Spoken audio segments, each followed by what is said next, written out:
नमस्कार दोस्तों, मैं विनोद एक बार फिर आपके सामने। दोस्तों, आप सब कैसे हैं? आशा करता हूं आप सब ठीक होंगे।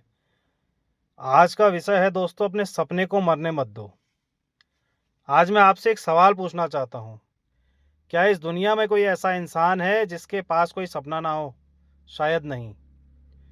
हर बच्चे की आंख में एक सपना होता है। कोई डॉक्टर, कोई इंजीनियर, कोई अफसर, कोई खिलाड़ी, कोई गायक, कोई बिजनेसमैन और कोई ऐसा इंसान बनना चाहता है कि जिसे लोग दुनिया में हमेशा याद रखें।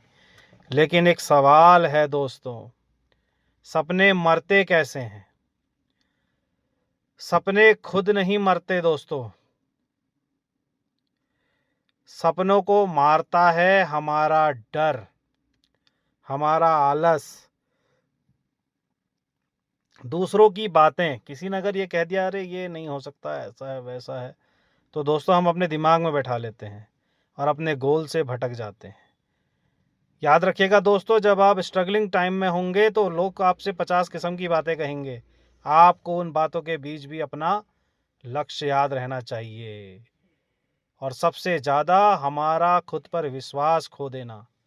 दोस्तों याद रखना, सपने कभी नहीं मरते। मर जाता है तो उन्हें पूरा करने का हौसला। और आज आपसे सिर्फ एक बात कहने आया हूँ, अपने सपनों को मरने मत दो। एक कहानी सुनाता हूँ। एक छोटा सा लड़का था, रोज आसमान में उड़ते हुए जहाज़ों को देखता था। लोग कहते थे और उसे देख के हंसते थे। लोग अक्सर उससे कहते थे तुम गरीब हो, तुम्हारे बस की बात नहीं। लेकिन उसने किसी की नहीं सुनी। उसने पढ़ाई की, मेहनत की, असफल हुआ, फिर उठा, फिर चला, और एक दिन वह लड़का जहाज उड़ाने लगा। फर्क सिर्फ इतना था, लोगों ने सपना देखा था, उसने सपने के लिए मेहनत की थी।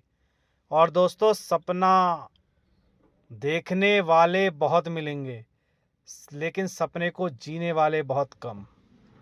सपना क्यों मर जाता है? सपने इसलिए नहीं मरते कि रास्ता कठिन है।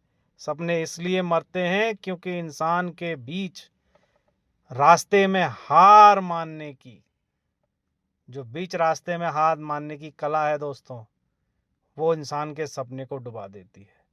जब पहली बार असफलता मिलती है हम कहते हैं शायद मैं इस लायक नहीं हूँ। जब लोग मजाक उड़ाते हैं हम सोचते हैं शायद लोग सही कह रहे हैं। जब समय लगता है हम कहते हैं अब बहुत देर हो गई। लेकिन मैं पूछना चाहता हूं, अगर एक बीज मिट्टी के नीचे अंधेरे में रहकर भी पेड़ बन सकता है तो आप क्यों नहीं? तो दोस्तों, आज घर जाकर आईने में खुद को देखना और खुद से सिर्फ एक सवाल पूछना, क्या मैं अपने सपने के लिए रोज कुछ कर रहा हूं? अगर जवाब हाँ है तो दुनिया की कोई ताकत आपको नहीं रोक सकती। अगर जवाब नहीं है तो आज से शुरुआत करो, क्योंकि सपनों की कोई उम्र नहीं होती। उम्र सिर्फ बहानों की होती है। याद रखना, जब तक सांस है तब तक आस है, और जब हम आस है तब तक सपने जिंदा हैं। तो दोस्तों, सपनों को फील करिए। अगर आप अभी स्ट्रगल कर रहे हैं, आप अगर डॉक्टर बनना चाहते हैं और कोई रुकावट आ रही है, तो आप ये फील करिए कि मैं रोज़ सुबह उठ रहा हूँ, अपने हॉस्पिटल जा रहा हूँ, अपने पेशेंटों को देख रहा हूँ, एक स्वीट गेस्चर के साथ उनसे मिल रहा हूँ। मेरे से मिलने वाला पेशेंट बहुत खुश हो रहा है और उसका बहुत जल्दी हीलिंग हो रही है। अगर आप एक टीचर बनना चाहते हैं तो दोस्तों अपने स्टूडेंटों को देखिए, फील कीजिए कि मैं उन्हें पढ़ा रहा हूँ, मेरी शिक्षा से वो आगे बढ़ रहे हैं। ऐसे ही दोस्तों सारे सपनों को फील करिए। सपनों को फील करिए, होने से पहले वो कब हो जाएंगे आपको पता नहीं चलेगा। धन्यवाद, नमस्कार।